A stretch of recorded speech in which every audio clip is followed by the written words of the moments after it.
Section 1. You will hear a young student, Andrew, ringing an employment agency inquiring about their services. First, you have some time to look at questions 1 to 7.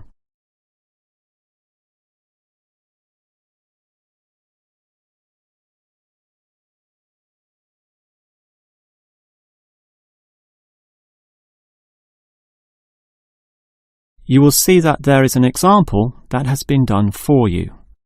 On this occasion only, the conversation relating to this will be played first. Hello, is this the AAA employment agency? Yes. Hi, I rang before. My name's Andrew Peterson. I rang you earlier and gave you my personal details. The student's name is Andrew Peterson, so Peterson has been written in the space. Now we shall begin. You should answer the questions as you listen, because you will not hear the recording a second time. Now listen carefully and answer questions 1 to 7. Hello, is this the AAA employment agency? Yes. Hi, I rang before. My name's Andrew Peterson. I rang you earlier and gave you my personal details. If you remember, I'm that student looking for work during the summer holidays. Oh, sure. Actually, I have your file right here. But we still need to add some further information. Yeah, that's what they told me, and that's why I'm ringing. What do you need to know? Well, we have to know your main level of education. It's a degree, I suppose. Yes, but I'm still doing it in engineering. It's quite interesting. Some of my friends are studying computing, though, so I'm interested in that also. Well, I'll just write in your main degree subject, engineering. We usually have a demand in computing, though. Have you worked with computers before? No, I just do some programming for fun at the university, but I almost got a job as a computer designer once. Actually, the only job I've ever had was as a car salesman, believe it or not. Well, at least you've had experience dealing with customers. What about hobbies, though? Sometimes they can help develop useful skills. In my free time I don't do much, mostly study. I play chess occasionally at the university chess club. That's right next to the tennis courts, but I'm not interested in that. Chess helps develop analytical skills, so I'll put that down. Of course, it's your main skills that employers want to know about. What would you say they are? Well, I'm in my 3rd year now, studying electrical machines and generating systems, but I'd say electronics is my best skill, much better than, say, my machine skills, which aren't so good, actually. Okay, machine skills are in demand, but so too are electronic ones, so we might be able to find you a part-time job in that field. But what sort of money do you expect to get? Oh, anything, really. I'd want the standard payment, let's say. What's normal? 1,000 a month? 1,500? I'll just put $1,200, okay? That's fine by me. When can you start? Say, within 2 days? Easily. Actually, less. In fact, just give me a ring and I'll be able to start immediately. Although I admit it'll take me a few days to get used to getting up early in the morning. Okay, that's just about it. Unless you'd like to add anything else which may help with your application? Not really. I ride a motorbike, but that's unimportant. I'm friendly, but every applicant claims that, right? I can speak another language. Ah, that might be useful, depending on the language. Is it Chinese? A Chinese speaker would go down well. Spanish, I'm afraid. You see, I grew up with some friends who came from South America. Okay, I'll write that down, but I don't think it will help that much, sorry to say. Before you hear the rest of the conversation, you have some time to look at questions 8 to 10.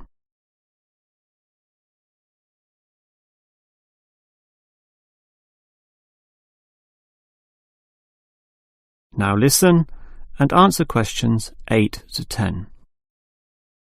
Well, thanks for your help, and hopefully I'll get a job soon. But can I just ask one more question? Sure. What, basically, are employers looking for when they interview someone? Oh, many things.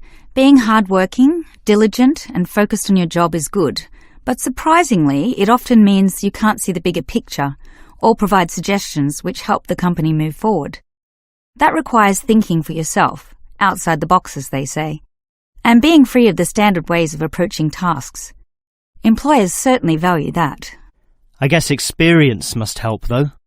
It depends. If it involved a routine job, one which didn't exercise your mind, it might not mean that much at all. But since companies are basically composed of people, it is important to be able to get along with others. There's no point in hiring someone whom the other employees don't like, right? That just causes problems. In fact, I would say that being friendly and approachable ranks far more highly than your academic qualifications. Okay, and that's all assessed at the interview, right? Yes, and your qualifications, experience, and approach to the job, such as whether you can do different things, work overtime, or do long hours, is needed. But those latter qualities are pretty much standard. What may be more important is based on the fact that things inevitably go wrong. Mistakes are made, and someone's got to fix them in a way that creates the least disturbance. People with demonstrated abilities to do this are certainly regarded highly. I see. That's very interesting. That is the end of section 1. You now have half a minute to check your answers.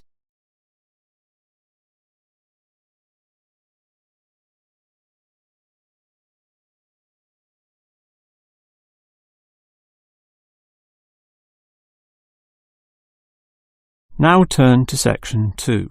Section 2.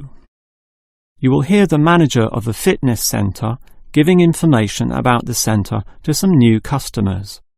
First, you have some time to look at questions 11 to 15.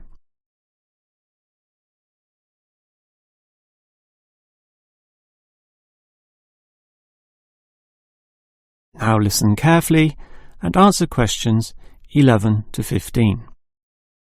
Hello everyone, and welcome to the Fit for Life Health Centre, a place which, as the name suggests, is not just for short-term solutions, but rather intends to put you on a sensible and achievable footing for the rest of your life. And that's how we're different. For example, we could immediately put you on a harsh exercise program, expecting you to work out every day, but such a plan would see you quickly lose interest. That's why the initial step is a 1.5 hour consultation in which your lifestyle, current situation, and long-term goals are all thoroughly analysed. Now, an important part of this consultation involves analysing what you eat. There's no point exercising here and losing weight, then putting it all back on later. You will need to show self-control and discipline in your diet, and we'll work on that. Similarly, we'll put you on an exercise regime suitable for your level of fitness. So that will involve a test where we will take you through some activities, then measure your heart rate and blood pressure to determine how fit you are. This will be monitored during every subsequent consultation, along with your exercise schedule, and that occurs monthly and not half-yearly, as with many other centres. As to our actual exercise machines and programs, you will have to decide whether it is muscle mass, stamina, or general fitness that you want to develop. Think about which of these 3 you want to target, and we'll design a specific program for you. But remember, bulging muscles aren't necessarily suitable for everyone. Sometimes it's better to think in terms of 2 simple concepts: muscle definition and stamina, or, if you are female, being fit and healthy, in both mind and body. Before you hear the rest of the talk, you have some time to look at questions 16 to 20.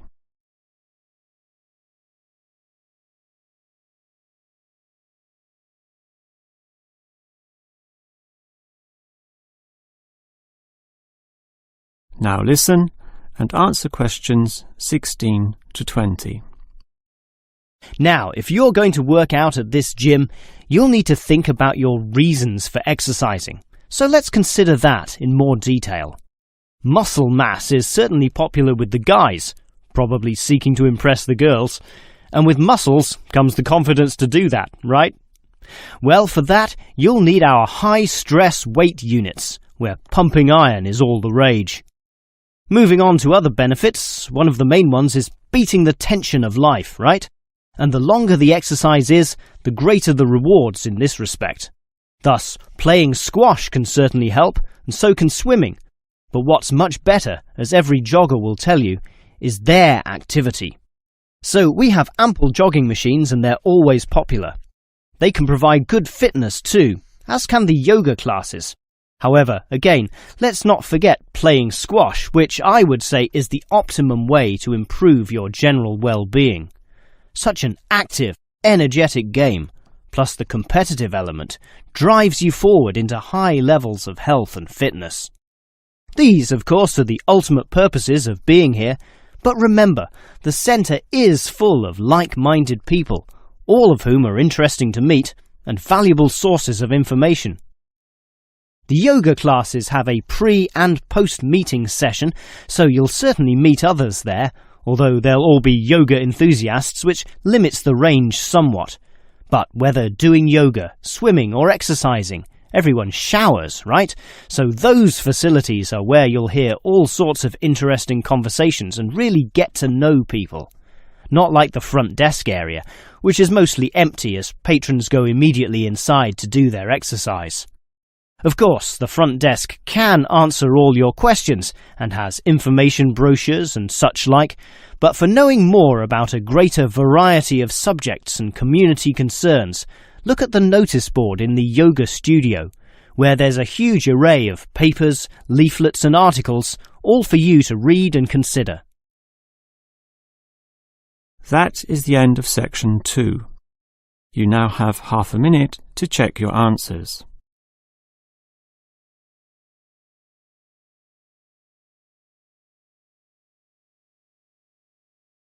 Now turn to section 3.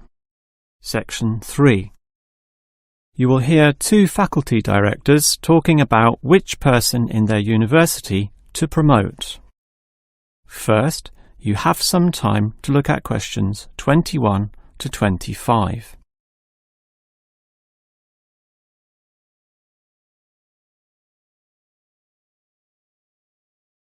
Now listen carefully and answer questions 21 to 25.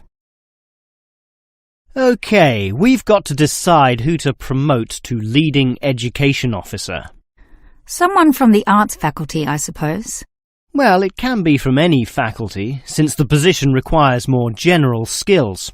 Handling personnel, settling disputes and motivating them to focus on the task. It was the last position which involved computer knowledge, not this one. Surely computer knowledge would help. So too would knowledge in the arts. Sure, it would help, but the key criterion is being able to direct the staff appropriately. So it doesn't matter then from which faculty we select our candidates? Not really, but I've already looked at those from computing and rejected them all. Why? They're all too new, lacking in sufficient experience, whereas these ones from the business faculty are long-timers, so we'll take someone from there. I suppose you're right. The arts faculty doesn't present much in the way of suitable candidates either. But we'll still have to train the person, teach the ropes, as they say, and he or she will have to expect to do overtime as needed. Of course, it can get so busy that if we were open on the weekend, they'd have to work then as well. Just as well we're a Monday to Friday university, right? Right. But are you sure these people will actually want the job? The salary isn't such an improvement on their current ones. I know, but there are benefits. You get overtime rates, a nice place to put your car, as well as additional petrol money if you drive for company purposes, which they'll probably be required to do.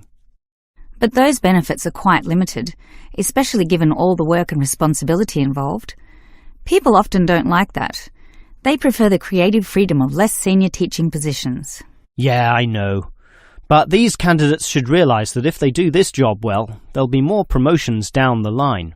You know how everyone likes having their own office, right? Sure. Well, that would come after a few years, if they're prepared to work hard and grow with the university. Yes, that should attract these people. Before you hear the rest of the conversation, you have some time to look at questions 26 to 30.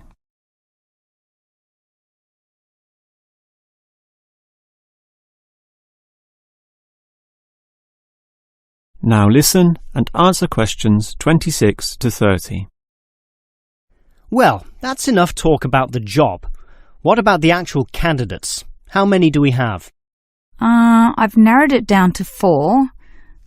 Just using their first names, that's Stephen, Abdul, Lek and Oscar. As you said, there's quite a bit of experience between them, about 34 years in all. What's the exact breakdown of figures? Abdul and Stephen both have 7 years. Lek has 1 more, and Oscar is the most experienced at 12. But who's the most qualified? Stephen and Abdul have an MBA. Oh, sorry, Abdul's got something called a MBP, some foreign thing which translates as Master of Business Practice. I'm not sure what that is, but does he do the job well? Very well, apparently. Better than Lek and Oscar, who hold a degree and some certificates respectively. But we have to think about any drawbacks. You know, possible issues with any of them. I asked the respective deans for feedback, and I found out that Stephen, the younger one, drinks a bit. So he has a problem with alcohol? No, he never drinks to excess, but at the bar he's often expressed his intention of moving on, of teaching abroad. Ah, he's not stable. Not stable at all, apparently. We'll never know for how long he'll hold the job. We need stable personnel, and people without family problems or sick relatives like the last guy we promoted. What about Abdul, then? Will he do? He might do, except his English language ability is limited. It's functional, but a bit broken, and meaning is sometimes lost. That's not the problem with the next candidate, Lek, who has good language ability, but this job involves handling people, and his dean says Lek's attitude is bad. In what way? His manners are okay, and he's interested in his job, but he believes there should always be adequate leisure in life. He definitely won't work overtime and complains a lot already about his job. But this last candidate, Oscar, is probably not the right one either. Why not? Not another problem with language. His first language isn't English, but he speaks it well enough. He's stable with a good attitude, but his age is the problem. Age is not a problem. That would be ageism, and I don't believe in that. But with his age comes health problems as well, and serious ones at that. Oh, that might be an issue then. That is the end of section 3. You now have half a minute to check your answers.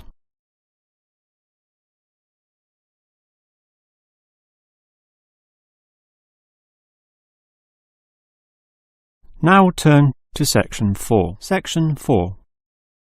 You will hear a lecturer talking about caves.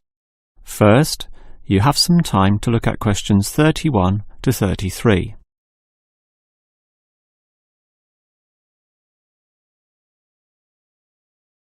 Now listen carefully and answer questions 31 to 33. If there is one natural feature which has long fascinated man, it is caves, those natural underground spaces into which people can enter. No known cave in the world can exist without it being extensively explored. Whether it be in remote areas, such as the Clearwater Cave in Borneo, or immensely long and difficult, such as Mammoth Cave in America. Or perhaps the most challenging, those caves below the water table, full with water, in which case the exploration is known as cave diving. Whatever the case, if the caves are known, as complex and difficult as they usually are, they will be explored. The formal name for the study of caves is speleology, and involves many disciplines such as chemistry, geology, biology, and cartography, or the science of making accurate maps, since the largest caves can be hundreds of kilometers long and highly complicated. If the exploration is just for fun, the activity is known as caving. But with the difficulties and dangers involved, the average caver is often involved with one of these speleological sciences.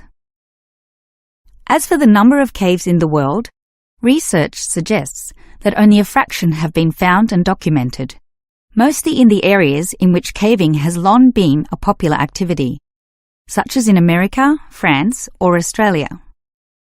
China, for example, has huge areas of limestone bedrock, prime material for cave formation, and logically must contain among the largest number of caves in the world.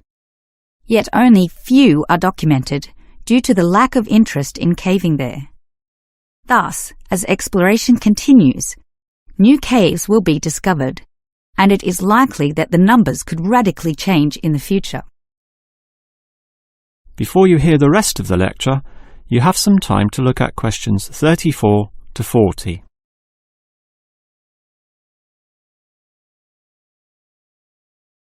Now listen and answer questions 34 to 40. With caves being such mysterious and intriguing places, the obvious question concerns how they form. The most common cause is the effect of slightly acidic water in a process called dissolution. Here, water seeps into the ground and down through rock masses. If this rock is soluble, the water dissolves some of it, and over time, the passage expands to become a cave or cave system. The largest and most common of these involves limestone, although other materials are possible, including gypsum, marble, and even salt.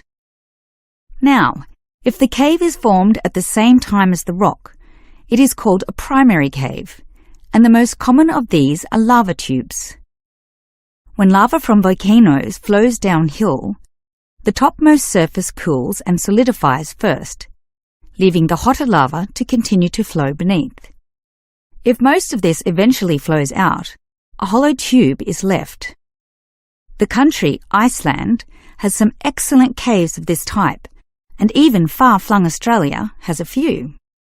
Finally, there are sea caves, formed from waves pounding into coastal cliffs and eroding into fault lines or softer rock.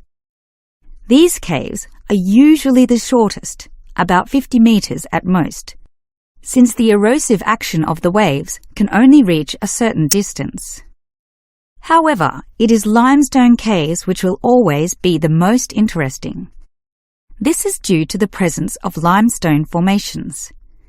As the groundwater seeps downward through the ceiling of the caves, it encounters a different pressure and temperature, causing it to deposit a small amount of its dissolved calcium carbonate. Over time, through the action of millions of drops, this deposition process results in ever-growing masses, known as stalactites, if hanging from the ceiling, or stalagmites, if growing from the floor. Alternatively, the water may flow over a large surface of rock, forming flowstone, and with other sorts of processes, can result in beautiful milky white formations of astonishing complexity. One of the best examples of this, as well as of what surprising discoveries may yet await, is the Lechuguilla Cave in New Mexico. In the 1950s, some cavers heard the sound of wind underneath some large boulders on the cave floor, a clear sign of a deeper passageway. It took until 1984 for a group of cavers to gain permission to start digging, and 2 years later, in 1986, they broke through into a walkable passageway, unlocking one of the longest cave systems in the world, the deepest in America, and some of the most beautiful formations ever found. Unusually, many of these were yellow with sulfur, suggesting that the caves were a result of hydrogen sulfide from nearby oil deposits. This was forced through fracture lines, combining with existing groundwater to form sulfuric acid, dissolving the limestone from the bottom up instead of the normal top-down seepage which characterizes most limestone cave formations. That is the end of section 4. You now have half a minute to check your answers.